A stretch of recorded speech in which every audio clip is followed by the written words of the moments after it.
Okay, Richard, I think we're live. Hiya. I can see the live button, so I think we're good to go. Good morning, everyone. I am joined this morning by Richard Leverton. I think we agreed I do the intros, Richard, right? So Richard is L&D manager at Whitbread. We were chatting a couple of weeks ago, and he showed me this program he's going to present this morning. It's extraordinary. I got very, very excited when I saw it. Not to big you up too much, but I really love it, and I hope you're going to enjoy it too. Richard, do you want to introduce yourself a little bit and tell us a bit about your background, the program, and where it came from? Absolutely. So, well, you just said I'm Richard Leverton, so I work for Whitbread. So, if you don't know, we own Premier Inn and multiple restaurant brands across the UK and now into Germany. I have worked here for quite some time. I've been in hospitality pretty much all of my career, from kind of working back of house to working for Whitbread today. So yeah, I've been here a long time. I mean, you know, I'll get more into where all of this has come from in a second, but I mean, in essence, it's been a pretty long journey to get to where we're up to. This is probably a journey that starts in 2017 and takes us up to date, really. So loads of good stuff to share with you, loads of good detail, and yeah, lots of work. And I guess maybe a bit of background. The reason we started talking about this is a big topic we're hearing from a lot of people at the moment is this year possibly is going to be the biggest year for recruitment and onboarding that hospitality's ever seen. You're one of the biggest employers in hospitality. So I was asking you, how's that going to work? What's your plans? How many people are you going to onboard in the next 6 months? Rich, what thousands, right? Yeah, I mean, it's a really difficult question to answer, as I think it will be for many of you, really, because there's a certain sense of uncertainty, a sense of uncertainty of the amount of team members that we maybe currently have on furlough. How many of those will return to us or maybe taken, different employment whilst they're, during this period of time? So that's a really difficult question to answer because ultimately we're not too certain. We do know we will, of course, we will be employing people, especially as we're thinking about possibly peak summer trades and staycations this year. I think we anticipate a peak kind of period within the summer. So we certainly know within both of our businesses that we're going to be employing team members, and actually it's going to be a bit of a different experience than normal. I think, the journey I share with you today is a bit of a historic one, kind of BAU pre-COVID times, but ultimately, the important factors that were important in 2019 are going to be important in 2021, albeit with some different emphasis in different areas, really. Yeah. And what I loved about this, because I have this conversation with people all the time about the value of training and why it's important and how difficult it is to prove it to FD. You're possibly the biggest, the most important people in any business right now, because money is king, and cash is king rather. So that's what I loved most about this. There's so many things I love about your program, and this is something you won an award for, right?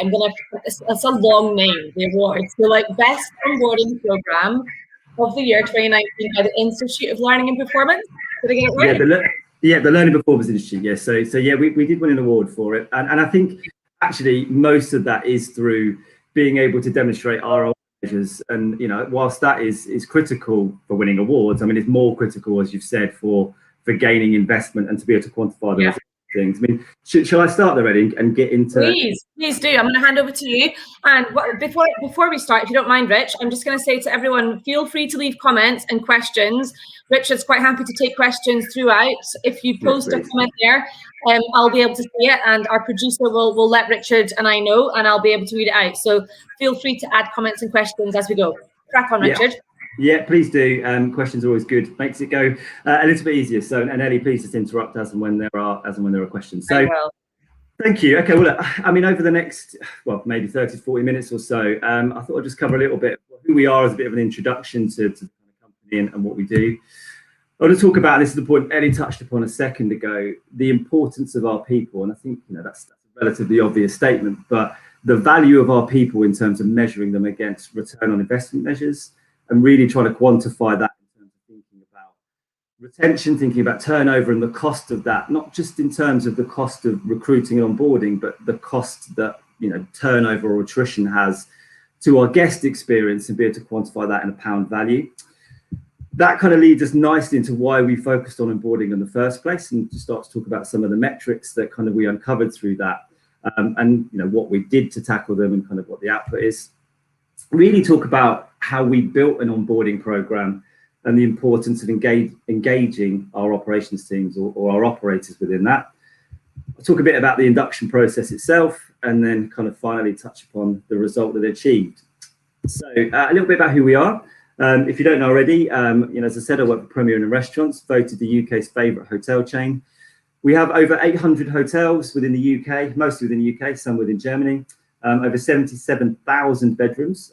We have more than 690 restaurants, and we employ around 20,000 people in Premier Inn, although if you add our restaurant brand, that is a bit more like 30,000 to 35,000. Within Premier Inn alone, we serve 5 million guests every day, and we have an ambition to grow to about 110,000 rooms within the UK.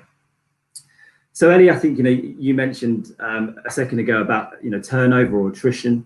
I think it's important to note that when we talk about our teams and we talk about 30,000 employees, with turnover the way it is within hospitality, pre kind of COVID again, we would normally be seeing new teams of around 9,000 to 9,500 team members per year. So onboarding is big for us. There's a high cost to it, but there's also a high value to it. So kind of continuing with the theme of talking about our teams, when we're talking about induction, and this is our kind of employee value proposition, if you like, the things we focus on the most. But specifically when we're thinking about our teams, Whitbread and Premier Inn, we really want to focus on these two areas at the bottom. And the first one being that everybody feels set up for success. And that, as you'll see through this presentation, has a really high value. Getting people to the point of competency or proficiency really early and in increments and stages has a real disproportionately positive effect on their likelihood to stay with us. And that probably sounds quite obvious, but I think if we can quantify that, we're able to then quantify the investment within that.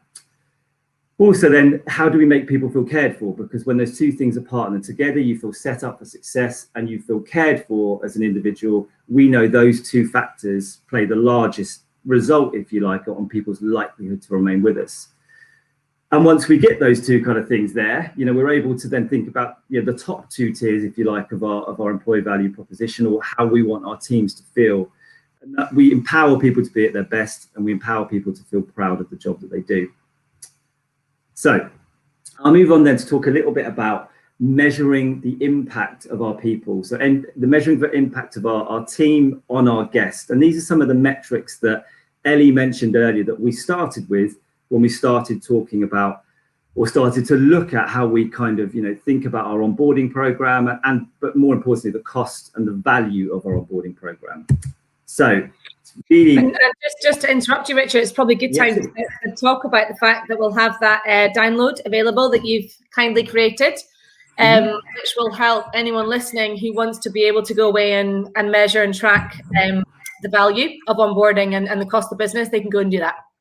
Absolutely, yeah. So towards the end, I'll share with you a slide of just kind of some top 10 things to think about when thinking about starting to measure impact and ROI, and then how we move that into thinking about induction as well. So yeah, absolutely. Thank you, Billy. Okay, so a relatively complex slide with quite a lot of information. So I'll kind of try and pull out some of the key elements for you of this. And as I said a second ago, this is really where we started from and the position we started from when we started thinking about our team and we started thinking about the value of attrition or turnover, and more specifically onboarding. We'll get onto that in a second. I think one of the benefits that we have within a business like Premier Inn, and restaurants to an extent, is that we're able to measure the impact of what we would call net loyalty. So what our guests say about their stay, post and leaving. But what we're then able to do is then measure that, because it builds a profile of a guest, their likelihood to return to us. So if they have a 9 out of 10 experience with us, how likely are they to come back versus somebody that has a 1 or 2 experience with us? And by able to take that information and then start to look at our individual hotels and then match that to what else is going on in the business, we can begin to see trends. Now the kind of bullet point which is slightly indented there is really an important one to us. So what we noted through probably 2017-ish, going into 18, is that, we saw an increase in our monthly turnover that accounted for kind of a 0.7% decline in overall net loyalty score. So what that means, really, is we're able to isolate our hotels, but maybe have worse turnover than others, and then begin to match that and build a pattern of saying, well, what impact does that have on overall guest experience? And that you're able to see then that actually where we have more attrition, where we have more turnover, that matches very closely to the fact we have, you know, a lower net loyalty score than hotels that have a more positive score. And then overall begin to then match that to say, well, if we see that across the business, what is the value of that? And i.e. by the value of likelihood to return to the brand. And therefore able to attribute to say a 0.7% decline in overall retention represents about a £5 million loss to Premier Inn in a top line sales in terms of revisits. It's a huge number, right? Yeah, absolutely massive. Yeah, you know, 0.7% may not sound a huge amount. And clearly it is when you dial it up to 30 to 35,000 team members. But you know what's valuable there, Ellie, as you just kind of said, is it's the value that it has on likelihood to return. You know, and as we just said, I think Premier Inn is in a really great position where we're able to measure those things. Although for those that are maybe not, and it's more difficult to measure likelihood to return, say for example within the restaurant industry, you know, I think we have to take it almost as read that those things are still the same. You know, we all know that actually, you know, guests or customers that have better experiences are the ones that return to us. We all know those things, we take them as read. So, you know, but Premier Inn's in a position where we're able to kind of measure those things. And again, and I hope you don't mind me interrupting you, Rich.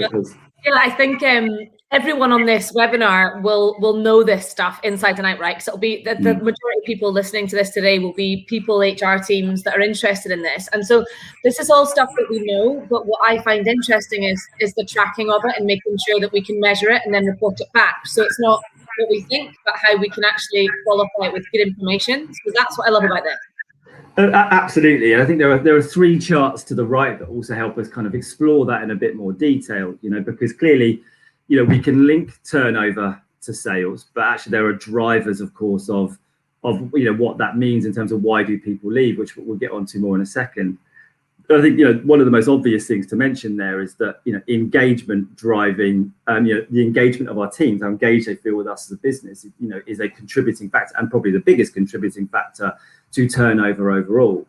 I think, you know, to take that one stage further, the chart you can see kind of top to the right there, that graph with lots of those line graph with lots of lines on it, you know, actually in the simplest terms, what that's looking at is what we'll call our Your Say score, which is our, you know, our overall engagement of our teams, and then matching that to overall kind of net loyalty score or service scores. So what you can see there is, you know, there's a clear line of where we have better engagement in our restaurants or our hotels that also matches to our service scores. So it proves the point to say where we have more engaged teams, we know that we have lower attrition.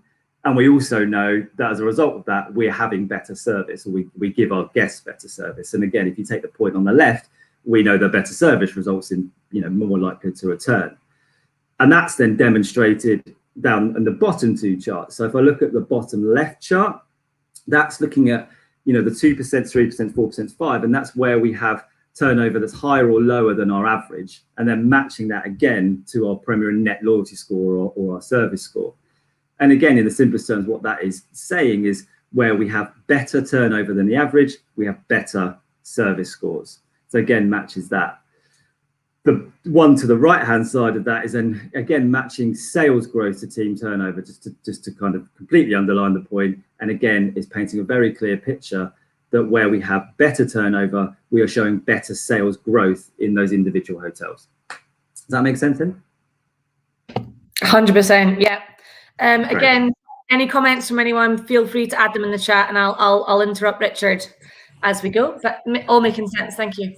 No worries. And then I suppose the most important part of this particular slide, and there is a lot of information here, is of course the table on the bottom left. So that's where we're taking all of this information and then quantifying that into, well, what do we get if we take improvement in these particular areas? So by taking a cost analysis of onboarding, and we can get into that in a bit more detail, what it actually costs us as a business to physically recruit and physically train our teams, and then also overlaying that with the kind of sales impact that we've just demonstrated on this slide, we can begin to see what the kind of net result of that is. So, you know, this is looking at overall turnover. to begin with. So, if I go to the bottom and say, well, a 2% improvement in this area for us, you can see the net result in terms of, the lever reduction. So if we can improve our turnover by 2%, we're talking about 1,600 less people leaving us in a year. There's a hiring cost saving in there. There's also the impact on net loyalty score, which we estimate or we calculate to be about 1.2% for a 2% improvement, which has a kind of £9 million top line sales, value to it, which kind of overall, if you combine those two things together, that the cost saving of reducing our turnover plus the sales upside, which is actually, you can see, more valuable, kind of gets to a figure of about £11.9 million for a 2% improvement in our turnover number. And that is just absolutely massive. And I appreciate, and again, everyone on the call, on the webinar, you're a very big employer, so these numbers won't be the same for everyone. But I mean, that's a huge number. Can you talk me through when you presented this number to the business, and were they expecting it? Was it a surprise? Was it a surprise to you when you saw those numbers, or how did that go? I think, traditionally what we talk about, within HR and within L&D, and I can't speak for everyone, but traditionally what we've spoken about is the kind of cost of turnover. And that's the area we tend to focus on, quoting numbers of, say, £2,500 per every starter. And I think, just to wheel back a little bit, you're absolutely right, it'd be different for different businesses. But if you even take the equation and said, well, if 1,600 people is worth £11.9 million, in the factor of reduced costs and in terms of sales upside, if you divide that down, to each other, you probably come up with a number that says, well, this is probably what the value of an individual is, the human capital of that individual, to my particular business. Back to your point you made, I think, when the surprising element in there is the impact on likelihood to return. And the overall value of that impact, because I think we've always got to calculations that say, well, if we reduce the number of leavers, of course, we save money because we save the onboarding costs of those individuals. But what we've never really done particularly well is match that to what are the sales benefits and the sales upsides through service of those two things. So, yeah, some really positive surprises in there. And I think, again, you mentioned at the beginning, talking to FDs and talking to those groups of people when you're pitching for investment, I mean, that's hugely valuable in being able to say, well, actually, if we invest X and see this return, this will be the value. Agreed. Good. Okay, well, I mean, let's take it from there then, and then say, well, actually, that's overall turnover, or attrition. So, we'll get onto the point now talking of onboarding, because onboarding clearly, or induction, is a part of turnover. And maybe, and traditionally, you may think not the biggest part, because, when you think about the leavers, people that leave your business, they'll come from a variety of longer serving people, and shorter term kind of team members. So, we took a bit of a deep dive into, well, actually, when we look at our leavers and we think about the kind of categories they fall into, it kind of, uncovered something for us that's really, really important. And that was, onboarding. So this is a particularly good slide to demonstrate why we did that. And what we've done is essentially tried to kind of categorize all of those levers and identify where we have the biggest opportunities.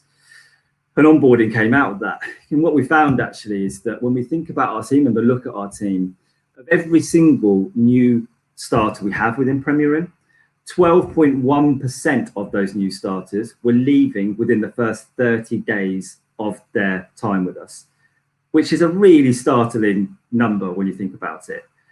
It doesn't end there. If you look at the next 30, so the 30 to 60 day period, another 11.1% were leaving.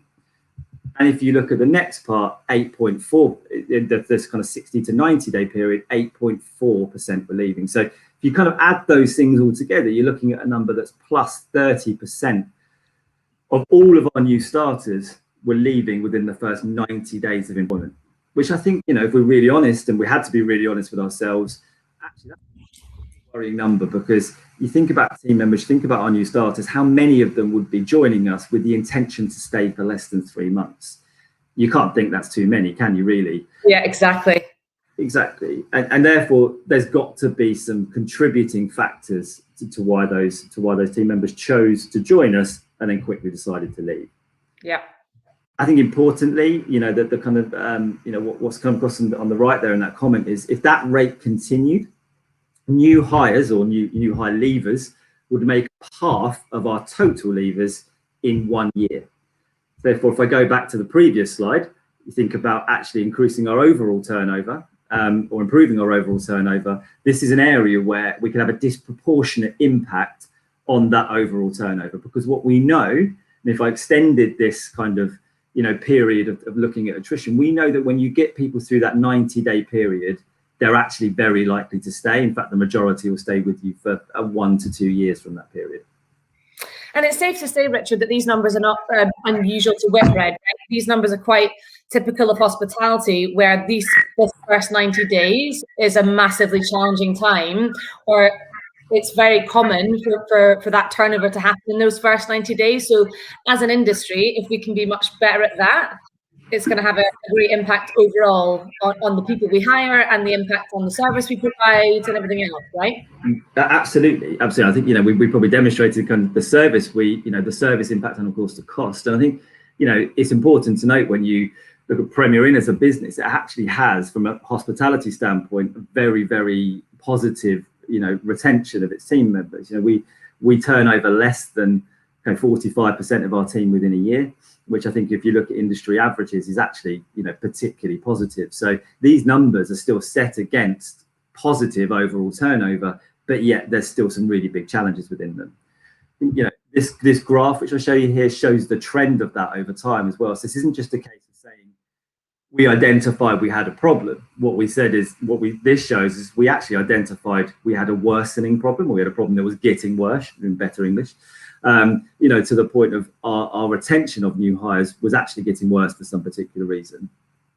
The white line there, to give a little bit away for later, is where we put in this new induction program that I'll go on to talk about. But you can see the decline there in our kind of overall new hire retention, which is of course something we had to focus on. Good. Okay, so let's move on then and talk about the kind of solution. So, that's kind of articulating some of the problem. It's articulating the potential return on investment within a particular area. But now we can move on to talk about what we actually did about that. And that's actually a journey that started quite far back before we even got to talk about induction. As far back for us as kind of September 2017. And that really started for us with understanding what the key roles were within the business.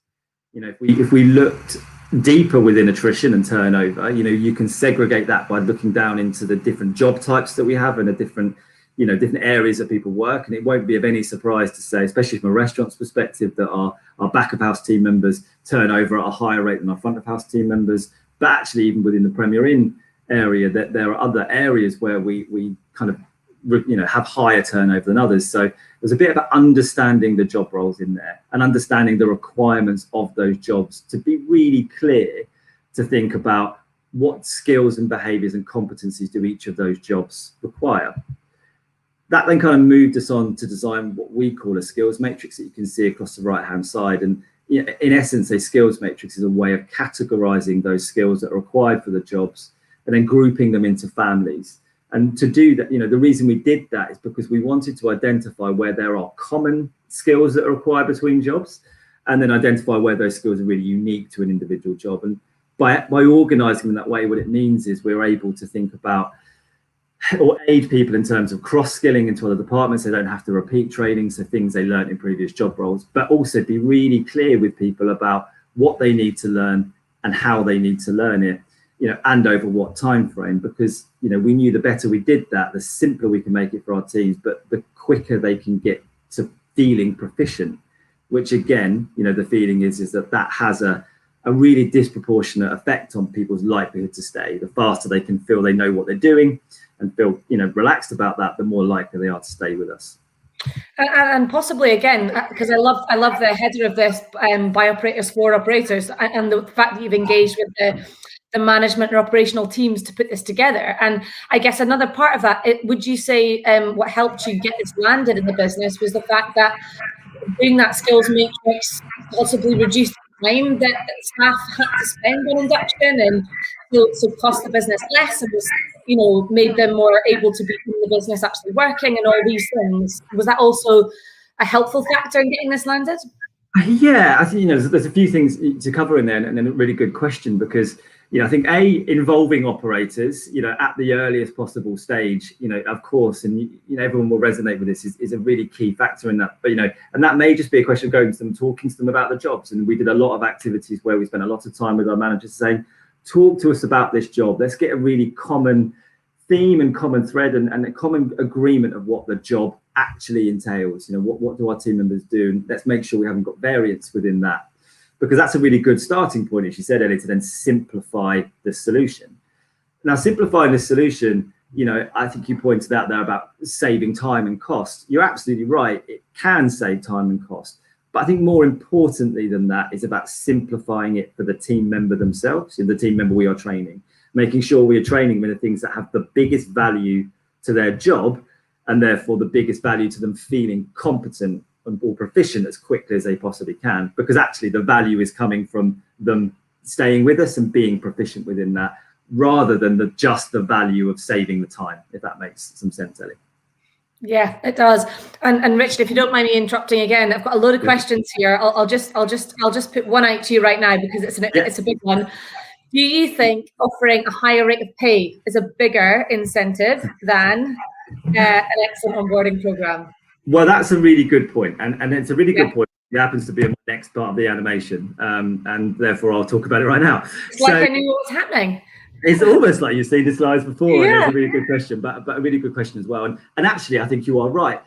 But just offering more money sometimes, isn't always a solution. I think you are right in the sense of, if you do pay people more, you will see a higher rate of retention.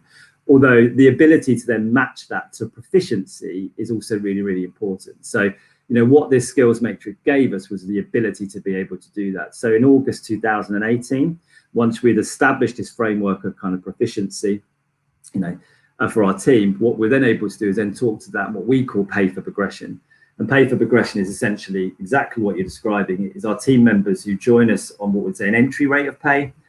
And then as they move to proficiency, we move them to a proficient rate of pay, but then also offer them the opportunity to then in that role progress to be an expert within that role.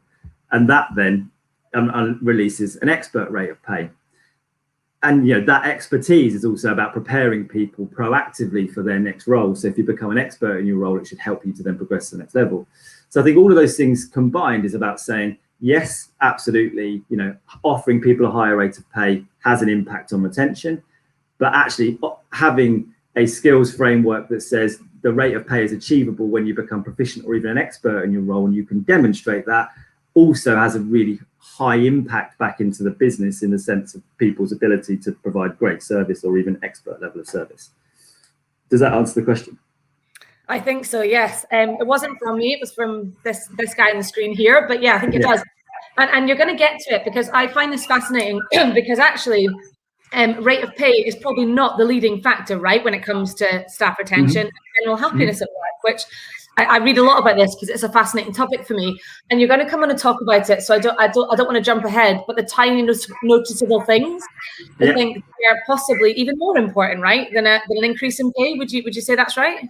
I think they all add up. They all add up to be contributing factors, and I think ultimately, yes, from an onboarding perspective, the most important thing we see is some of the things that happen, some of the small touches, and when you add them together and quantify them, they have a really, really big disproportionate impact on likelihood to stay.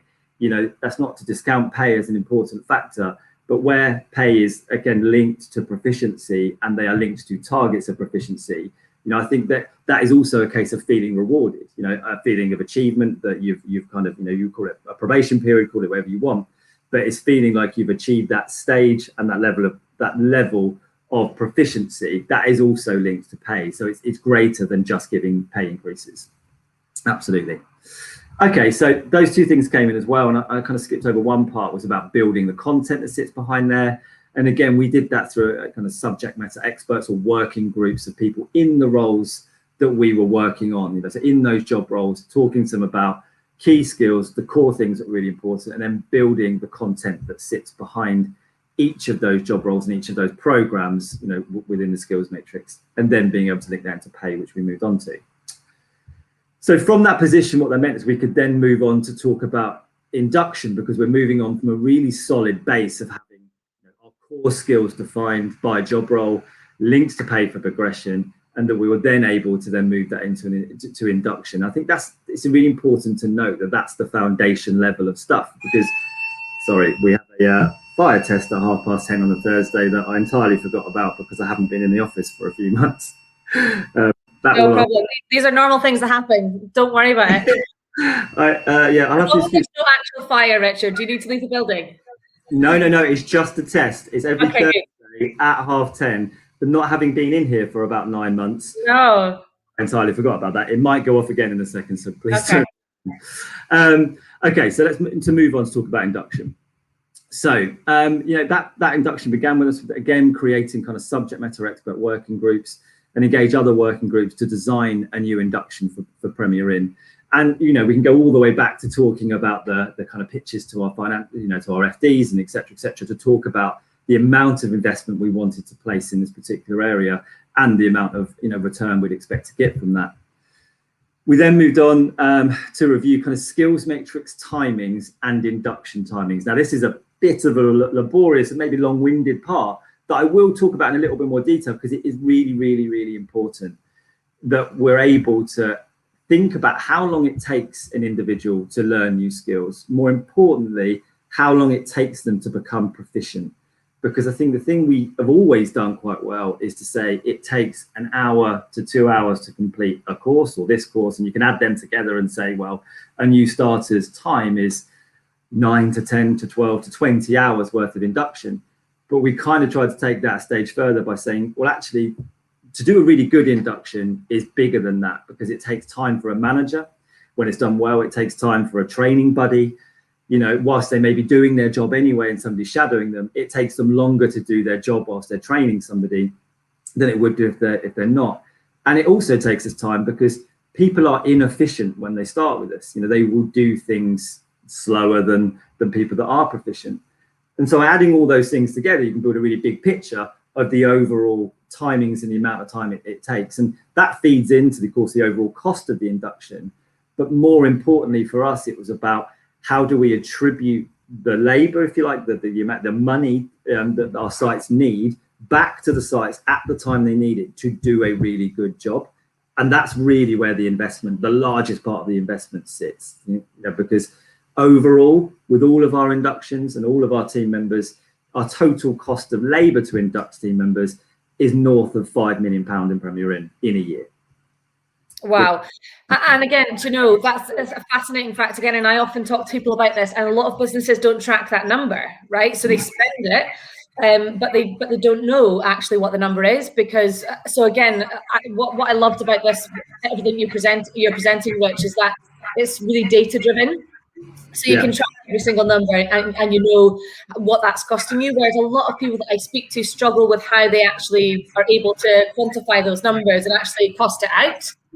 Yeah, exactly. And I wouldn't underestimate the amount of work in there, and I wouldn't underestimate it at all. It's not the easiest thing to get to, but and actually a lot of time was put into those particular areas. But for all the reasons you've just said, Ellie, it's a massively valuable bit of work, because it's not only about understanding the cost. If you can understand the cost, you can understand the benefit of focusing on this area, but it's also about making sure that we're allowing the opportunity for people to be successful by giving them the right amount of time to be able to do the things you want them to do. And I can get on to talk about that in a little bit more detail. I won't go into huge detail of that because it's quite a complex area that if anyone does want to know more about, you can send me a message on LinkedIn or something, and we can get involved in a conversation, because I could literally bore you for hours on thinking about induction timings and labour models and all that, how they fit together.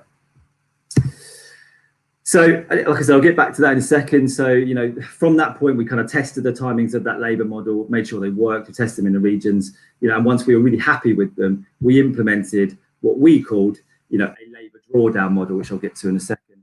And that led us to the point of around April 2019, launching our new induction programme.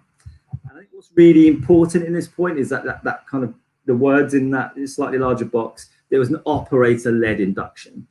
What we did through that, for engaging operations through all of this, creating working groups, going to lots of meetings, testing things within regions, is we really got to a point by August 2019 that we were launching something that most people knew about because they'd been involved in it in some way. But we launched it in a way where our operators owned it. They launched it, our regional operation managers led those launches. assisted by us, but really took ownership for launching it. And it didn't feel like it was something that HR, in a sense, was doing to the business. It was much more business led than that. Good. So I will quickly touch a little bit more on kind of this labour drawdown thing, and I'll be really quick with this because there's a few things. So this labour drawdown thing I mentioned, which is where how we made a change in the way that we allowed time for people to do things, is we introduced what we kind of captioned the pay as you play model. And what we meant by that is, rather than just giving people the hours baked into their P&Ls to say, here's all the money for all your inductions spread across your 12 periods of the year, we put in a model that said, well, actually, we'll give you the time, the labour, the money in your P&L at the time you need it. So we looked at each of our new starters when they joined. We looked at the timings, which I'll get into in a second, and then broke that down into these 30, 60, and 90-day periods and said, well, actually, if you have a new starter and for their first 30 days, this is how much time it will take to complete their induction in that period. This is the training they should do within that period. And therefore, if the training is completed and they remain with us in that period, this is how we then move the money back into the business. So we put the labour back in, if you like, at the points that it is needed, rather than just leave it sitting there and it possibly not be utilised in the way that you would want. And again, Richard, would you say that was an important part of engaging the management teams, where you actually can link, well, this training exercise is, because again, we've talked a lot, and I love the fact that, you've engaged the operational teams in building this program, but at the same time, day to day, it can sometimes get lost, right? Where you go, actually just running the hotel or the restaurant or the bar, we get busy and so you forget about, well, actually doing that coffee chat or doing that piece of training is actually really important. So this here, it feels like day to day, that will just reiterate to the management teams the importance of it and making sure it happens consistently. I think reiterating the importance of it, we may get to we will get to in a second, in terms of saying, well, actually, this is the value it has on somebody's likelihood to stay. I think which you're absolutely right with. This is kind of a stage back from that says, well, actually, we know one of the challenges you will suggest to us or say to us is that is about time, is having the time to do these things properly. And by kind of addressing that, which is an easy thing to not address, by addressing that and saying, well, actually, this is really well thought through, in the sense of, these are all the activities that we know you should do. This is how long we know it takes. This is how long it takes for a training buddy or a manager to enact that part of training. And this is how we'll work with labour model to make sure you've got the opportunity. It's more about removing any barriers to doing the things that add the value, which come a little bit later on. So it's about fundamentally saying, we believe in it this much, and we believe in the things we're going to go on to talk about that much, that will make sure that you've got the opportunity to be able to do that. Does that make sense? Yeah, love it. Good. Just quickly skim through the rest. Those inductions differ by role. So depending on the job role we're talking about, differs in terms of the amount of training they need to do. And by being really clear on those job roles and being clear on the time it takes, we're able to be really specific with our inductions. Introduced, within Premier Room, what we called a department master. Now, this is in essence going back to the skills matrix and saying, where we have experts in roles, one of the value of those experts and a good, value matched to their increased rate of pay is they become department masters, i.e. they become training buddies for new starters. So by matching those two things together, what we know is that we've got experts training our new starters, department experts training our new starters. And then the fourth stage of that is paying back our sites, our hotels, in stages. So to make sure that money is put where it needs to be, but also we are rewarding those sites who are therefore retaining people through those periods of time. I'll give you one quick example of what that looks like. And this is hopefully, yeah, go on. Can you still see that, Ellie? So my computer just froze a second. Yeah, it's pretty small, but yeah. If you're this is a really cool. Yeah. It's pretty small, that's fine, but I can explain to you, you don't need to see the detail. I mean, in essence, this is an example of one of these charts, and what this is looking at is the different factors we looked at. All of the induction starts, the amount of minutes it takes for the new starts, the percentage of time it takes for a buddy to train somebody, really importantly, the amount of time it takes for the buddy to observe the new starter completing the task. And many people in the L&D profession will talk about a 70-20-10 model. This is exactly that in action, is saying, this is the kind of, the 10 being the task itself, but really importantly, the observation of the experience, the experiential part, is where the biggest cost actually is, because that's where we know that we get the most, we know that that's the most important thing. It's great that a team member has completed some training, but it's what they can do with it as a result. And again, making sure that we allow the time for that to happen was massively important. We then align those things to the learning resource, each of those lines were each learning resource, but then start to break that down into what shift they should happen on. So I think it's another really important factor is we talk about induction in shifts. We don't talk about it in weeks, because for everybody, that pattern is very different. If you think about proficiency, we would say, full proficiency in many job roles takes about 55 shifts.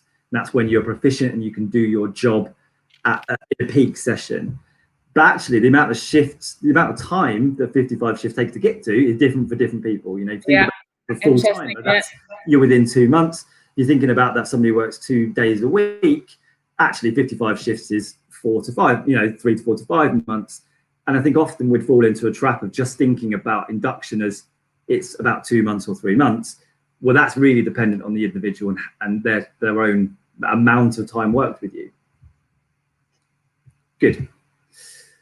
Okay, and that really, the last thing I'll show on the labour model was about inefficiency. So, and again, Premier is in a really good place when we talk about these things, because what we can measure within Premier really is the time taken to do things. And that's maybe easiest in, say, housekeeping, where we can say a team member within these shifts, as you can see here, this is how inefficient they are in minutes, right? So how much longer it takes them to clean a room than it does to somebody who is proficient in a job. And by able to put those things together, it says, we know that a new starter within their first few weeks will be about 15% less efficient than a experienced team member. And therefore we're able to factor in some level of inefficiency time back into the model that says, we can make sure that we attribute for that and that they are allowed the time to become proficient over those periods of time. That make sense?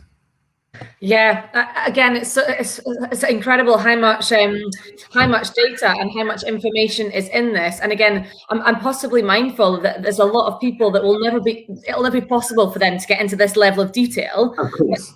The principles of it are ones that we'll all use all the time when we're introducing things like this. And these are all things that people know, but having this data and fact in behind it is just so powerful. Yeah, and we are in a beneficial position where we're able to look at this data, analyze this data, and some of that's because of the type of the industry, the hotel, and they are very measurable and tangible things. But you're absolutely right in that when we move that to think about restaurants, for example, of course we have those too, we're able to apply the same logic, because actually, if that logic is true here, we believe it's true in our other job roles. So therefore, it's as applicable there as it is anywhere, and therefore it's an important factor for us to kind of feed in. Yeah. Okay, that then, and again, I'll just be really quick with that, wraps up for us into an induction overall model of the amount of hours it takes. Now, some of the back end stuff of this. So this is looking at one of our housekeepers or a housekeeper model. It brings in all these things in terms of the amount of line manager time it takes, the amount of buddy time it takes. As I said, is the biggest element of that. Is their time, it's somebody's time to train somebody, somebody's time to observe somebody, the inefficiency time, as I mentioned before, and then giving us an overall. We call off-station learning here, by the way. That's the time spent completing digital training and those bits that we mentioned that we often all know that we factor in. But overall, it gives us a kind of an induction breakdown that says overall that's how many hours it costs to induct. And again, amazing, because that top line number there, the line manager hours, again, it's one that I talk to people about all the time, and people really struggle to quantify what actually does it take, or not just struggle to quantify, but also don't necessarily track. So they'll track how much time it takes for the individual, but not the time for managers. So that one in there is huge, and also it'd be a big cost, right? Absolutely. I mean, yeah, broadly times up by say £10.50, £10.75. You get to the number. But again, go back to the first slide. The value is in retention and customer retention or customer return. Not just that element. That's probably, if you think about it, that was one of the smaller elements in some degree. In terms of the overall payback. Yeah. And one of those smaller elements, but still huge as well. That's what I find. Yeah. Sorry, Yeah, I'm absolutely. interrupting you loads, Richard. This is No, it's great. It's great. Okay, well, let's talk and move on to the actual induction process, because, you know, oh, you'll be thinking, well, great. This is my favorite bit, these tiny notable things. Yeah, I've got this and I've written this down a million times. I love this bit. Yeah, absolutely. And I think, you know, to that point that he's making, you know, one of the things that we spoke about here was the importance of what we call the tiny noticeable things. It wasn't one big gesture. It's not one big thing for onboarding. It's a factor of small things that add up to a feeling of proficiency, but also a feeling of belonging. And actually thinking about how do we front load some of those things to create those feelings really early with team members. Because if I go back to the third slide, I think, where we were saying where we see most attrition within the induction period, is in those early stages. So therefore, front loading some of the costs into those parts were really important to us to create an experience where we can get people to stay with us, where, you know, we can then begin to focus on their kind of, you know, proficiency and their overall retention. For us, that looks a little bit like, you know, a welcome letter, you know, a welcome card to a team member. You know, giving them 2 weeks worth of rota before they start with us was really important. Thinking about making sure they knew who to ask for on their first day, and they had a brand new uniform when they arrived. You know, they felt it was prepared. And, you know, for many of our team members, and it will be the same for many of you on the call, our team members are, and often might be their first job. And I think it's easy to forget sometimes, when we've been working for quite some time, what it feels like to go into your first day of employment. And actually being able to prepare people for that, and prepare them to, they know what they should be doing and know where they should be their first 2 weeks of their rota, and who they should even ask for when they walk in the building, you know, is a really valuable step. So there's some pre-onboarding steps within there. One of the things I remember asking you about, Richard, when I first looked at this slide was, it looks awesome, but how much does it cost, right? Because 10 things on this list, all like very you know, great, lovely touches, and I know the impact, and you're going to talk about that, but I think I'm interested for you to tell us how much this costs for you to do this in person, and then how were you able to demonstrate that and get that signed off at a business level? Because it's not a small number when you're talking about a business of your size. Well, potentially. I mean, when you look at the 10 things that are on the screen there, if you're able to see them, actually, a lot of them, you know, are zero cost. A hotel manager meeting a team member for a coffee within their first week, I mean, that's incredibly low cost. You know, there are some costs in things like, we give each of our team members a £20 meal voucher to come and eat in one of our restaurants, and that's a nice touch. There's also a benefit in there that we want our team members to know what our guest experience is from the guest perspective, and not assuming that they understand that level of service or the type of service we want to offer. I think, you know, if you go on for that for a time, if you think about some of our restaurant brands and the demographic of the teams that work there, it's easy sometimes to forget that, you know, especially in a younger demographic, their chosen restaurants might not be the service type that we offer. So making sure they understand the guest experience is really important. But broadly, I mean, the cost of what you're looking at on that particular screen, in terms of tiny noticeable things, our induction boxes, you know, where we give to people the vouchers, etc., probably adds up to about £12 or £13 a person. So it actually isn't particularly big in terms of proportionately to the overall cost, anyway.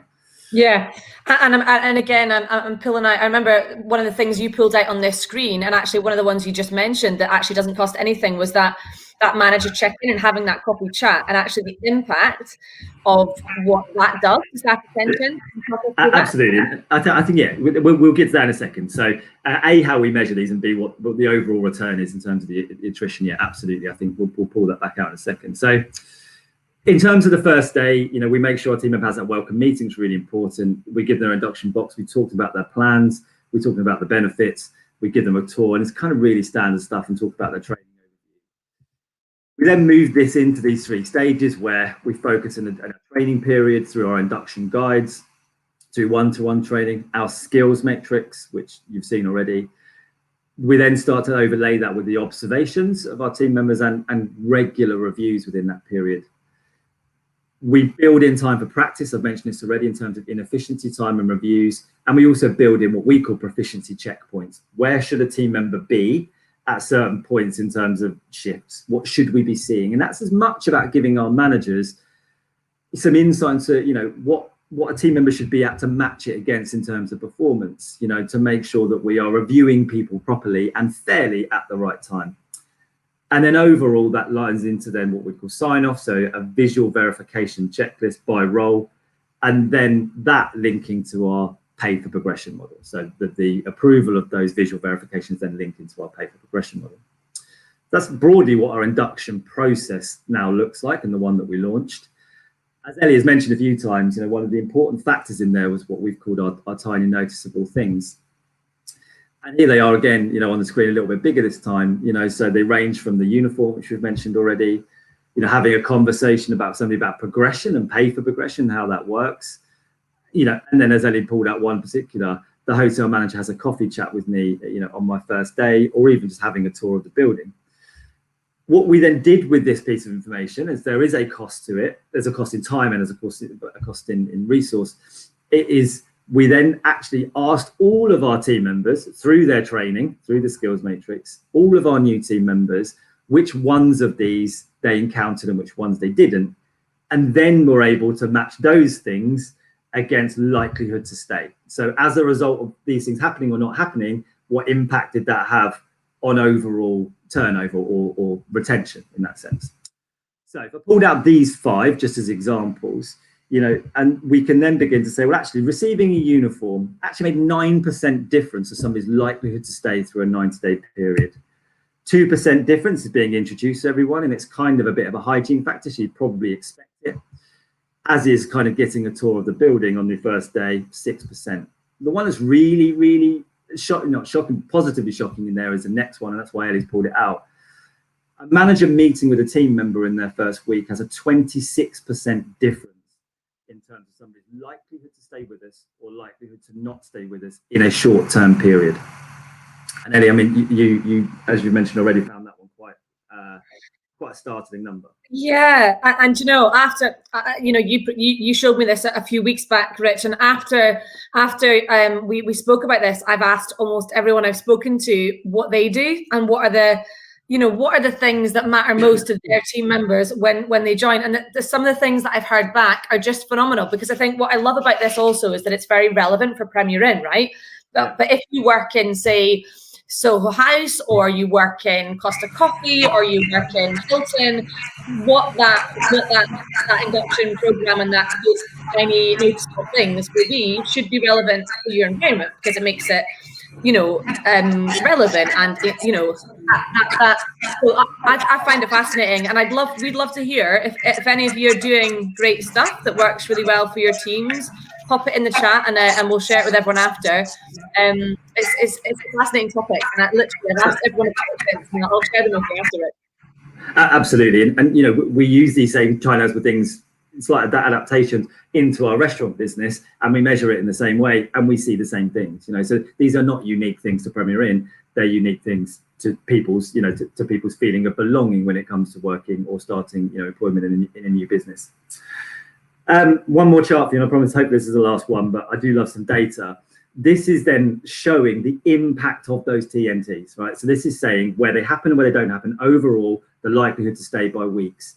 The biggest thing to notice in here is that bottom blue chart, which is where people don't complete their training and this particular survey, and their likelihood to stay. As a summary, that's saying there's a big difference, of course, in where people aren't even getting to complete the survey and their attrition or their turnover or them leaving.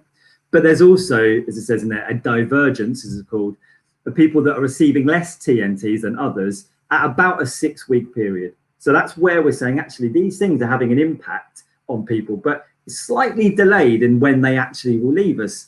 In terms of where we have TNTs, they'll stay with us, but where they don't, after around that period is where we're seeing a split. Does that make sense to you? It does. And question, how do you question from someone on the webinar, how do you track that, Richard? So you've mentioned that you ask people when they leave, but do you have other methods of tracking the copy chats, or the fact that they've received their pack, or that their uniform is clean? Like they're all this, there were 10 points that you covered there, and you were able to track the measurability of each one. So we're interested to know how you do that, and is that manager led? Is it staff member led? It's survey led via a learning management system. So how we've built that training in, where we're talking about core programs in a skills matrix. It's a case of actually we put a survey in there, anonymous survey in there, that a team member will complete that program, that then asks them these questions. It simply says, this is an anonymous survey, tell us about your experience, and against those 10 questions. And we simply ask them if those things happened for them or didn't. And then we're able to match that unique record, if you like, that team member completion against their retention, in essence. So we can see a difference between where people have completed that and left and completed and stayed. Does that make sense? Got you. Yes. Yeah, but there'll be various ways to do it. I mean, systemizing it in this way, of course, means we can compare it in this particular way, which is a really positive way to do it. But of course, if we weren't able to do it in that way, there's still a huge value in asking people these questions, or as you said, kind of lever surveys as well. Totally. Just a quick note from the producer, we have 5 minutes left, Rich. So absolutely, I have one more slide and then we can leave in time for the questions. So again, I'll be really quick with this one, and this is again us just matching where training has happened to somebody's likely to stay. And I'll pull out one particular bit, which is the bottom left, is we matched sites where training happened within 30 days. That's just foundation training happened within 30 days. So of the sites where 75% and more of new starters completed their training in that period of time, they had retention of 80%, versus sites where it happened 25% or less had 90-day retention of 64%. So you can see the difference in there, 26% difference in terms of retention where training has happened within the first 30 days. So overall, and I'll finish on the next slide, I kind of said to you, we're able to measure the impact of the program we put in, and that an overall 2% was worth about £11 million, and that new hire retention made up almost about half of that total turnover. So our overall result of improvement seen over a period to the end of that financial year was 6.97% in terms of our retention of new starters, which overall equates to just over 2 and a bit % of improvement in our overall retention. So we're going back to that kind of 12 million pounds worth of benefit, which we saw through working on that in that year. And there we go. I'll leave you on this slide, Ellie, because this is the one that we promised, which is we put together some top tips, which I think, Ellie, you put in the chat. Yeah, so the producer's gonna post it in here and also send it out with a recording. So I think one of the things, and I'll let you talk through the slide, Rich, but one of the things that we wanted to do was, again, a lot of what's in here and what Richard's talked about today is super valuable, and hopefully you all agree it's some really great nuggets that we can all take away and help introduce really good onboarding programs and present them back to FDs. But I think what we wanted to do also was provide really actionable tips, I guess, right, for any operator. So whether you're a tiny one venue operator or a 800 or whatever, these are relevant across the board, and I think that was what we really wanted to provide today. It was useful actionable insight that you can take away and use in your business tomorrow. Absolutely. And I mean, I think I've kind of spoken about them as we've been through the presentation, so that hopefully shouldn't be of any surprise, but it's just kind of trying to lay out a formula or a template of actually be thinking about these things, and you want to think about them in this way. This is a good way to start thinking about them, and some kind of tips to think about them in. So I won't run through each of them, but yeah, they're there for you to have a look at. And as I said earlier, I mean, if there are any particular questions you've got on that kind of stuff, you're able to contact me through LinkedIn if you'd like, and yeah, we can have a chat. Thank you so much, Richard. I know you're a super busy guy, and coming on and sharing this with us, I really appreciate your time doing it. And I genuinely, I think it's extraordinary, and you should be super proud of it. And I'd love to hear. Do you have feedback from the team members or from the managers?